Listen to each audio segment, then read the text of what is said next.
oh oui, mes amis, commence cette deuxième semaine en confinement rural. Et aujourd'hui, je vais répondre à une question, une excellente question qu'on m'a posée dans les commentaires YouTube, ce que je vous encourage à faire. Et pour y répondre, à la fin de la vidéo, en mode guerrier, on va mettre la théorie en pratique. Vous allez comprendre. Tout d'abord, lisons la question. Monsieur Nanzi Bitizi me demande: Tom, j'ai une question à laquelle je tiens beaucoup. Si tu pouvais y répondre dans une de tes prochaines vidéos, je serais vraiment heureux. C'est le cas. C'est parti, mon ami. Pour faire court, j'ai extrêmement mal vécu mon éveil en mars. Étant très sensible, j'avais passé 9 heures d'affilée devant les horreurs du PZ Gate, du pizza, on connaît la suite. Et ensuite, pendant 3 mois, je ne faisais que ça en m'ouvrant à tous les sujets et en refaisant l'histoire, dont tous les BES en boucle, au moins un par jour. Bel esprit, merci à toi. À chaque écoute, je comprenais de nouvelles choses. Immense dépression, la plus grande de toute ma vie, et j'en ai connu. Je te passe les détails, mais celle-là était vraiment hardcore. Aujourd'hui, ça va mieux, et depuis quelques mois, je me focalise sur moi, mes rêves et les gens que j'aime. Ma question est donc la suivante, et je pense qu'elle en intéressera plus d'un. Comment as-tu vécu ton éveil? Tu avais dit que c'était le documentaire La Révélation des Pyramides qui avait été le point de départ, mais moi je veux surtout savoir comment tu l'as vécu humainement parlant, quand tu as compris que le monde n'était pas ce que tu croyais, que tu avais toujours vécu dans le mensonge, etc. Merci d'avance Tom, j'espère vraiment que tu pourras y répondre, et je vais le faire, amigo. Je te l'avais posé en mars dans les MP Twitter, en plein dans le début de ma dépression, car je cherchais de l'aide, mais tu avais pas pu ou dû l'avoir. Alors aujourd'hui, c'est un plaisir de te la poser en allant mieux. Prends soin de toi et merci d'être qui tu es, Nandy. Amigo. Ah oui, au fait, alors attendez, cette question a eu un écho avec Declan Dre, qui lui répondait: merci d'avoir posé cette question. Je ressens actuellement presque exactement la même chose et je me retrouve dans beaucoup de points de vue que tu as abordés. Je me suis senti un peu mieux en lisant ce commentaire. Encore une fois, merci. Donc mes amis, déjà premièrement, oh oui, très très grande, j'allais dire victoire, mais disons bonne chose, pleine de bonnes vibrations, que ce que je fais, ce que Thomas Laruffe a fait, apporte du bien aux gens, parce que vraiment c'est ça la base, hein. Je veux dire, c'est un peu ce que je fais avec cette chaîne, c'est exactement le même état d'esprit que j'avais quand j'ai commencé le catch. Je me disais, moi les catcheurs m'avaient tellement apporté dans mon adolescence, dans ma jeunesse, que si à travers ce que je faisais dans le catch, bien sûr j'aime ça, mais si à travers ma carrière et ce que je fais, le succès et tout ce que j'ai entrepris dans ma carrière et réussi également, ça pouvait inspirer ne serait-ce qu'une personne, ou voilà, faire se sentir mieux une personne, c'était mission accomplie. Donc bel esprit, le fait de voir comme ça que rien que par la communication déjà entre vous les gars qui regardez mes vidéos, en fait ça va un peu mieux, bel esprit. Donc maintenant écoute, Nandy et Declan, je vais vous répondre, mais avant que je vous réponde, il faut savoir une chose. Comme je le dis toujours, je suis très loin de dire que j'ai la science infuse. Je parle de mon vécu, je parle de mon analyse. Par contre, analyse que je fais moi-même, parce que c'est une partie de la réponse. Donc partie de là, comme je le redis toujours, je vous invite dans toutes les vidéos que je fais, j'appuie la plupart des choses que je dis avec des preuves. De toute façon, vous l'avez vu. Rappelle qu'on appelle ça des preuves vraies ou fausses, peu importe. Mais en tout cas, voilà, c'est pas moi qui invente certaines choses. D'autres, je les ressens. Mais ça là, c'est un peu plus personnel et je les garde souvent, privé, on va dire. Bref, tout ça pour vous dire, n'hésitez pas à aller vous-même également faire vos recherches. Vous voyez le bel esprit chaud, cool, ok, ça vous ouvre. Ça vous ouvre quelque chose dans votre tête, mais allez après par vous-même chercher les infos. Parce que c'est la base de tout. C'est la base de tout. Vous savez, l'esprit, c'est comme un parachute. J'ai dû déjà la dire dans un bel esprit chaud, cette phrase. L'esprit, c'est comme un parachute. Pour qu'il marche, ou pour qu'il vous sauve la vie, il faut le garder ouvert. C'est exactement la même chose. Un esprit trop fermé, vous allez aller direct dans le mur et c'est pas bien. Et pourquoi je dis ça? Je dis ça parce que, tu sais, pour répondre à ta question, tu dis: qu'est-ce que ça m'a fait moi de me rendre compte que techniquement, entre guillemets, toute ma vie j'ai vécu dans le mensonge. J'ai pas vraiment vécu ça comme ça personnellement. Je vais te dire pourquoi. Parce que pour Rimo, j'ai eu énormément de chance que mon éveil se fasse progressif. Contrairement à beaucoup de gens en ce moment qui se fait d'un coup, hein, comme vous deux les gars, là, je pense que vous prenez tout dans la guelle et ça fait wow, wow, wow, wow. Surtout que vous commencez pas avec du facile, avec ces histoires de P-I-Z-Z-A, G-A-T-E. Ah, c'est sûr que si on commence avec ça, direct, la claque, elle fait très mal. Moi, je vous le redis, j'ai eu la chance, je commençais avec les pyramides. Après, j'avais rencontré ce mec-là lors d'une soirée qui m'avait parlé de ces rituels un peu chelous, mais sans me donner vraiment de preuves. J'avais pas devant les yeux, c'est venu dans ma tête et que je me suis dit que finalement, c'est vrai que pour être président d'une multicorporation et de rendre en esclavage et de virer des gens sur une seule décision, faut vraiment pas avoir de cœur, et que pour pas avoir de cœur, faut forcément être capable de se prêter à ce genre de rituel. Bon bref. Donc voilà, moi j'ai eu de la chance parce que ça s'est fait progressivement. Maintenant, personnellement, là encore, disons que c'est de la chance, mais peut-être pas de la chance, parce que après voilà, maintenant que j'ai presque fini, j'ai quasiment fini le livre sur le voyage des âmes. Vous savez, quand on fera le bel esprit chaud sur les âmes et la réincarnation et la vie après la mort, qu'on y croit ou qu'on n'y croit pas, mais je vous le redis, après c'est à vous d'aller voir par vous-même et de faire vos propres recherches et de vous faire votre propre avis. Moi je n'amène je distribue les cartes. Après c'est à vous de savoir lesquelles jouer, quoi, de décider lesquelles jouer. Bref, quand on vient au monde, on choisit de venir au monde, notre âme, notre moi, soi supérieur, choisit spécifiquement de venir au monde dans le corps choisi, dans la vie, dans la période choisie. Et par conséquent, toutes les épreuves que vous vivez de votre vécu humain, aussi faciles ou difficiles, surtout en ce moment, soient-elles, c'est un contrat que vous avez passé avant de naître. Votre âme a décidé, ok, je veux vivre toutes ces emmerdes ou toutes ces leçons, plutôt, moi je parle de leçons, pour progresser en tant qu'âme et développer mon savoir et me perfectionner. Une fois que ça c'est dit, il faut comprendre donc que c'est ce que j'appelle, beaucoup de gens appellent, mais bon, en anglais c'est le Dark Night of the Soul. En français peut-être on traduirait ça par la nuit noire de l'âme, la nuit de l'âme, qui est que pour se réveiller, il faut sortir de la nuit. Et que pour se réveiller, il faut prendre conscience qu'on est endormi. Et ça peut faire très très mal. Parce que comme tu l'as dit, si tu pars du principe que, et tu as totalement raison dans un sens, qu'on nous a menti toute notre vie, le jour où tu réalises ça, tu te dis wow, mais en fait il y a tout ton monde qui s'écroule. Tu sais, il faut comparer ça, le fait d'être endormi comparé à éveillé, être dans la matrice comparé à sortir de la matrice, c'est comme être alcoolique ou avoir un problème d'alcool ou de cigarette. Il y a deux volets à ce genre de situation. Pour ne plus être alcoolique, on va prendre le problème par exemple de l'alcoolisme. Mais n'importe quel autre problème, ça va, pareil pour la schizophrénie, pour plein de choses. Tant que tu as une maladie, on va dire mentale, il faut deux volets pour sortir de cette maladie. Primo, il faut avoir conscience que tu es malade. Donc ça, comment tu prends conscience? Tu te documentes, tu vas avoir quelqu'un qui s'y connaît, un expert qui te le dit, tu es malade. Bref, il faut en prendre conscience, parce que si tu n'as pas conscience que tu as un problème avec l'alcool, eh ben, tu le guériras jamais. Ça, c'est le premier volet, très important. Prendre conscience qu'on a un problème. Le deuxième, c'est une fois que tu as pris conscience que tu as ce problème, il faut faire le choix consciemment de vouloir guérir de ce problème. Parce que tu sais, il y en a plein qui ont des problèmes d'alcool et encore plus de cigarettes, parce que la cigarette, c'est moins hardcore, on va dire, que l'alcool. Ils savent qu'ils ont un problème avec, mais c'est pas pour autant qu'ils veulent en guérir. Tu sais combien de gens disent « Ouais, j'aimerais arrêter de fumer », mais en fait, dans le fond, ils n'ont pas vraiment envie d'arrêter de fumer. Donc, prendre conscience qu'on est endormi et vouloir se réveiller. Et ça rejoint ce que tu dis, tu vois, c'est que des fois, ça peut faire très très mal le réveil. Pourquoi ? Parce que se rendre compte que toute notre vie, en fait, on l'a vécu sur des chimères, entre guillemets, ça peut faire très mal. Et certains, ça peut faire tellement mal qu'ils refusent de sortir de la matrice. Ils sont là à se dire « Non, non, non, moi je suis bien », comme dans le film Matrix, ou qui d'ailleurs, je le redis, ce film n'est pas un film, enfin c'est pas de la science-fiction, c'est un documentaire. Donc, les gens peuvent très bien dire non, non, moi c'est trop choquant le réveil, je préfère rester dans mon coin, tranquille, vivre ma vie pépère et rester dans la matrice. Et là, franchement, c'est leur liberté, c'est le libre arbitre. On a le libre arbitre, les gars, hein, toujours. Libre arbitre, ça fait partie du bel esprit et c'est très important de le cultiver et de le garder. Bref, tout ça pour vous dire. Donc le fait, certains vont vouloir de sortir de la matrice et d'autres pas. Mais une fois que tu décides de sortir de la matrice, forcément la douche est très froide et c'est ce que j'appelle, voilà, la nuit noire de l'âme, mais plein de gens en parlent, la Dark Night of the Soul, c'est que forcément, comme les heures les plus sombres de la nuit sont toujours avant le lever du soleil, comme il y a toujours la pluie avant le beau temps, avant de commencer, comme tu le dis dans ta question, c'est que comme tu dis, maintenant ça va mieux, pourquoi ? Parce que tu as traversé ce qu'on appelle, entre guillemets, donc cette nuit noire de l'âme. Et cette nuit noire de l'âme, c'est quoi en fait? C'est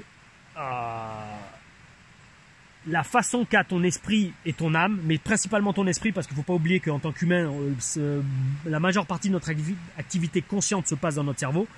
Ton esprit, qui avait téléchargé pendant toute sa vie le logiciel de programmation ordinaire, c'est-à-dire de la matrice, tout d'un coup, il est obligé de l'effacer ce logiciel et de mettre un logiciel complètement nouveau. C'est comme si par exemple, tu passes toute ta vie sur un iPhone et que d'un coup, tu dis, bah non, maintenant je passe sur Android. Tu vois, il faut un temps d'adaptation. Au début, tu es complètement perdu. Au début, tu te dis, putain, qu'est-ce que j'étais bien sur iPhone. Bah, tu vois, là, c'est exactement la même chose. Mais seulement une fois que tu es familiarisé avec le nouveau logiciel, franchement, tu feras plus marche arrière. Sincèrement, personnellement, je me vois pas retourner sur un iPhone ou sur Apple. Android, c'est très très bel esprit, ça marche assez bien. Même si je suis sur un Huawei, les Chinois m'espionnent, mais c'est pas grave, je les emmerde. Et donc voilà, une fois que tu as installé ce nouveau logiciel, ça va beaucoup mieux. Mais bien sûr, il faut un temps d'adaptation qui te permet de tout effacer. Donc moi, je te le redis personnellement, j'avais,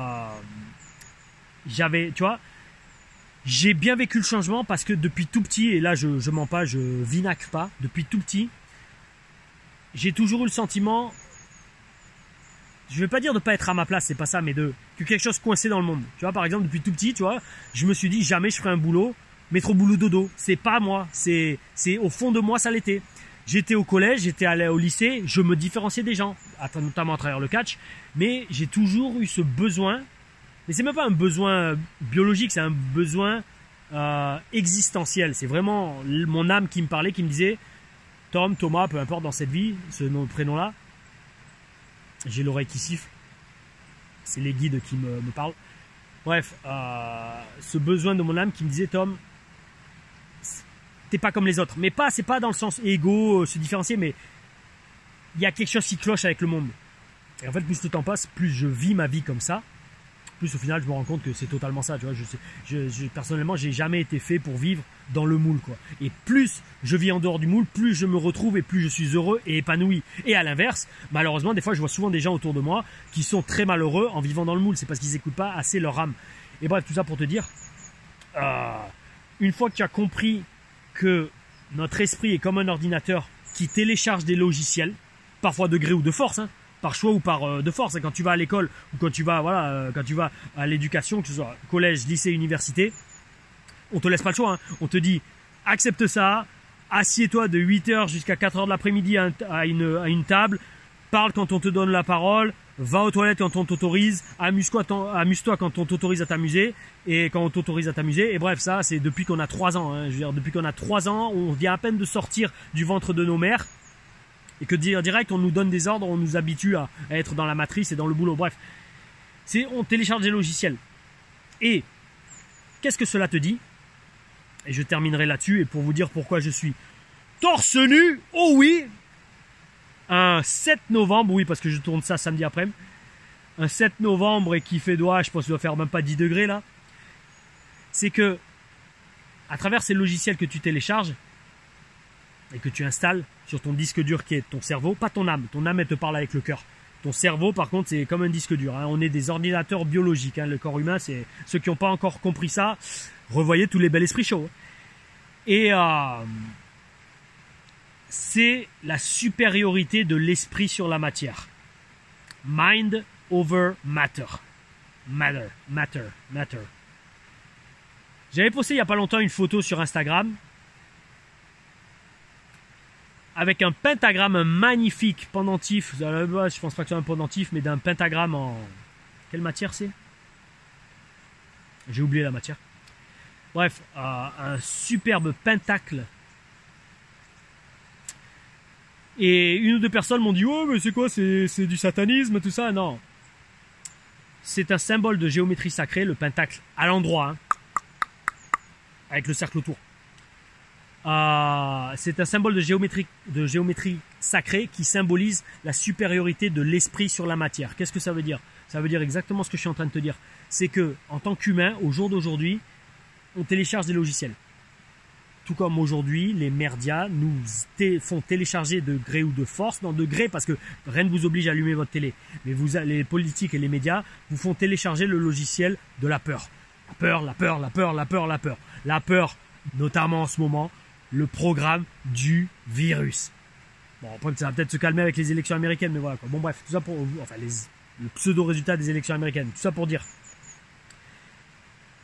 L'esprit contrôle la matière. Si toute la journée tu entends dire il y a un virus mortel qui se balade en ville, partout dans le monde, faut mettre un masque, les gens meurent par centaines de milliers, comme il nous le disait en mars, qui nous montrait les gens qui tombaient dans la rue, ben forcément ta réalité va être avec le faisceau de comment dire, la lentille, la lentille, je crois que c'est la lentille en anglais, le filtre, voilà, le filtre. Comme le filtre Snapchat qui depuis 3 ans nous mettait des masques sur la gueule, bizarrement.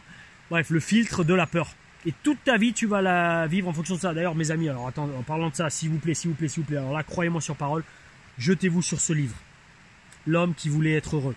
Il fait 150 pages, il vaut 6 balles, 6 euros. Franchement, c'est un livre que tout le monde devrait lire et que tout le monde devrait lire dès l'école primaire. Parce qu'il est tellement simple à lire et tellement, il explique tellement sur la vie. D'ailleurs, à vous deux, Declan et Nancy, lisez ce bouquin.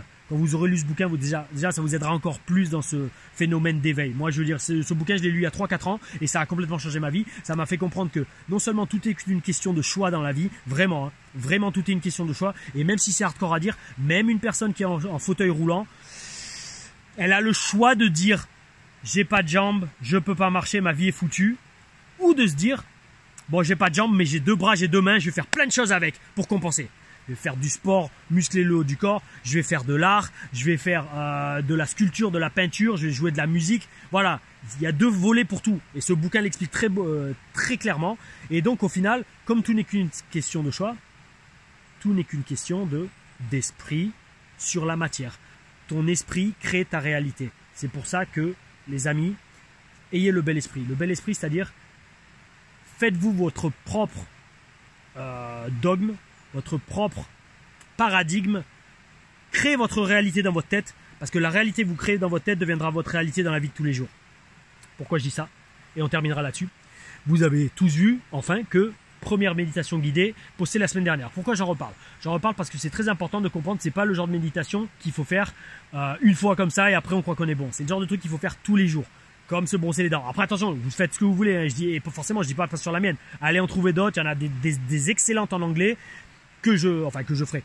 J'en ferai d'autres. Hein. Là, franchement, je pense que là, je suis parti sur un programme d'au moins 4 ou 5 méditations guidées pour arriver à un niveau où ce champ énergétique qu'on a en nous, ce corps énergétique, on le cultive, on le renforce tellement qu'on apprend à le manipuler avec les mains, avec l'esprit et à le projeter pour changer notre réalité. Pas la changer du jour au lendemain. C'est pas comme si vous pensez, boum, allez, je vais gagner au loto demain et ça va se faire. Peut-être ça se fera, je sais pas. Moi, je réagis pas comme ça. Je vous le souhaite.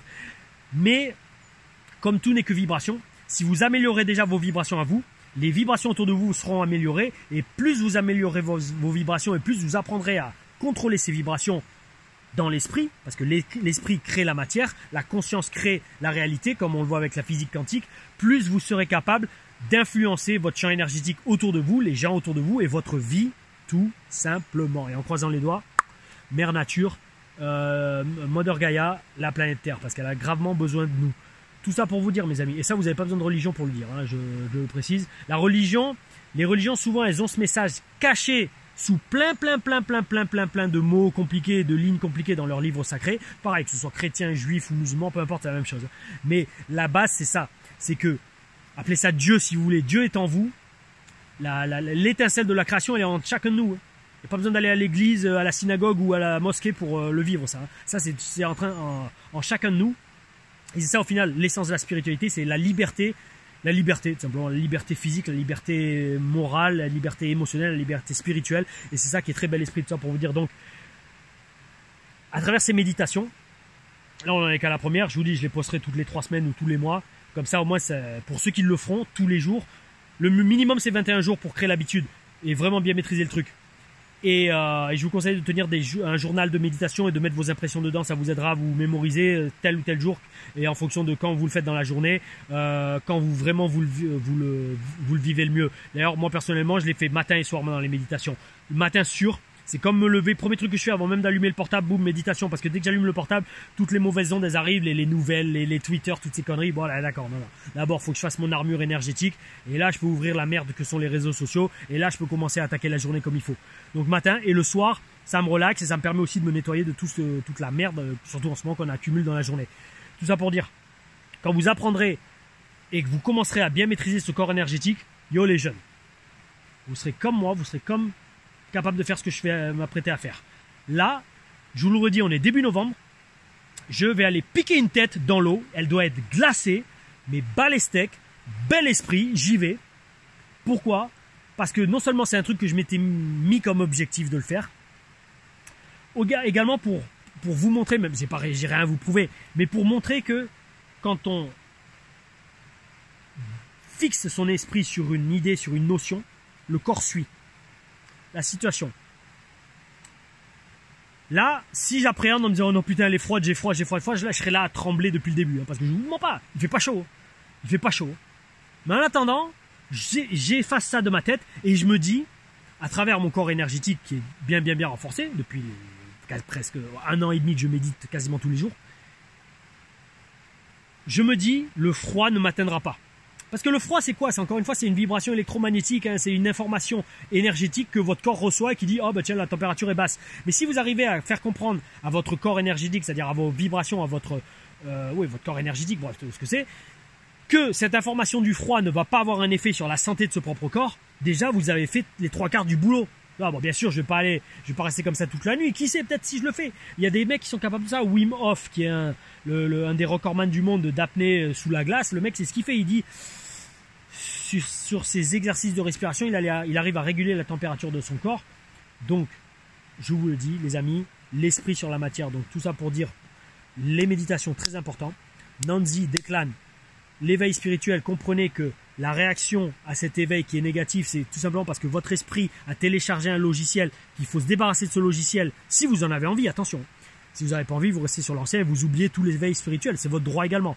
Mais si vous voulez aller mieux, comprenez que tout ce qu'on nous dit depuis le début, c'est pas forcément la vérité vraie, et ça englobe tous les sujets qu'on aborde dans le Bel Esprit Show, et qu'une fois que vous avez accepté cette idée mentalement, et que vous faites le travail sur vous-même, votre esprit sera capable de tout changer. Pourquoi? Parce qu'à la base, l'instinct vous le dira, votre âme vous le dira, et en fait c'est cette conjonction entre corps, esprit et cœur / âme qui fait le triangle de la création, et qui fait que on terminera là-dessus avec ce qu'on appelle faussement l'étoile de David, mais qui est la Merkaba, les deux triangles qui s'imbriquent l'un dans l'autre. Pareil, ça aussi, gros symbole de géométrie sacrée, qui symbolise as above, so below, qui veut dire ce qu'il y a en haut, c'est exactement pareil en bas. Ce que vous avez dans votre tête, ça sera pareil au niveau de la matière.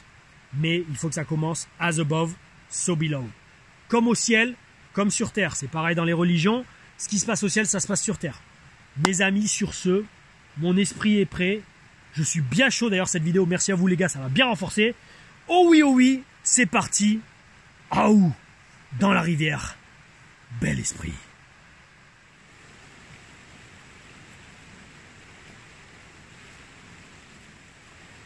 Les amis, j'avoue, bordel, elle est glacée. Mais c'est pas grave. On y va. Oh oui. Je vais pas rester longtemps, mais j'y vais. Hein.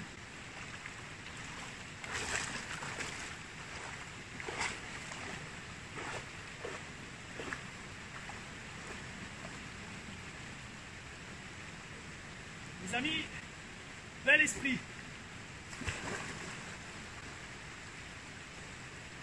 Voilà.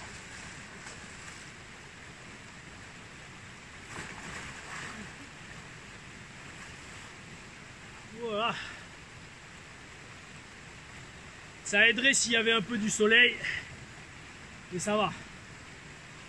Ouh, non, ça va super, franchement. Et limite, bon, ça va, comme il n'y a pas en plus, il n'y a pas de vent. C'est limite, j'ai plus chaud maintenant qu'avant. Oh oui. Donc, comme je vous le dis, les gars, la force de l'esprit sur la matière. Vous verrez de toute façon en direct, hein, si dans les prochaines vidéos j'ai un rhume, c'est que je suis allé trop loin. Mais franchement, je vais m'auto-convaincre que ça va aller super. Et en faisant ainsi, oh oui, ça ira super. À tous, gardez le bel esprit. Aouh.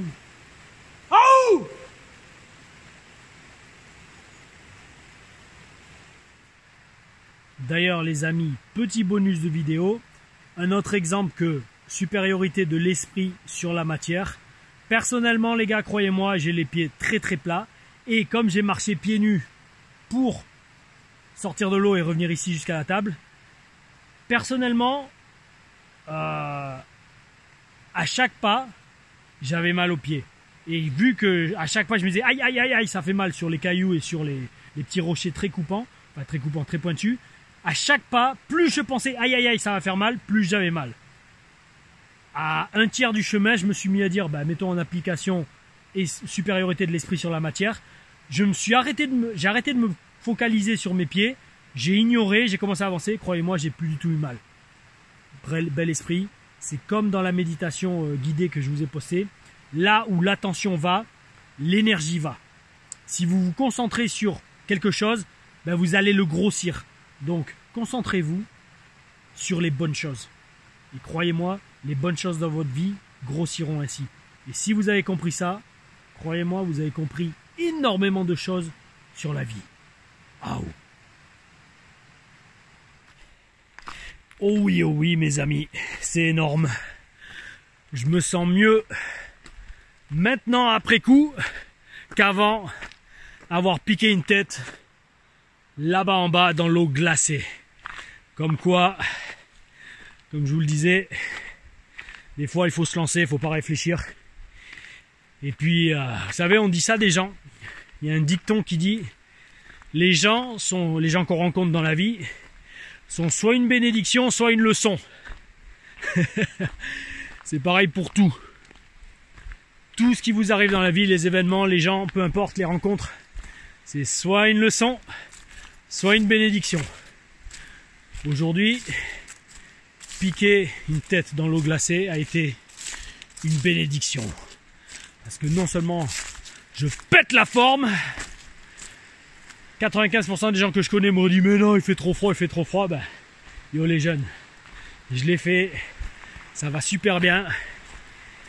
Et dernière chose, c'est une sorte de mini bel esprit chaud hein, cette vidéo. Dites-vous que si votre âme a choisi cette période très agitée pour venir s'incarner sur Terre, c'est que vous êtes super courageux et que vous méritez toutes les louanges possibles disponibles sur Terre. Oh oui, soyez fiers de vous, d'être vivant dans cette époque de fou. Prenez pas tout trop au sérieux quand même. Et gardez la foi que les choses vont aller en s'améliorant. Oh oui, ne serait-ce que spirituellement, en travaillant sur votre moi supérieur. Oh oui.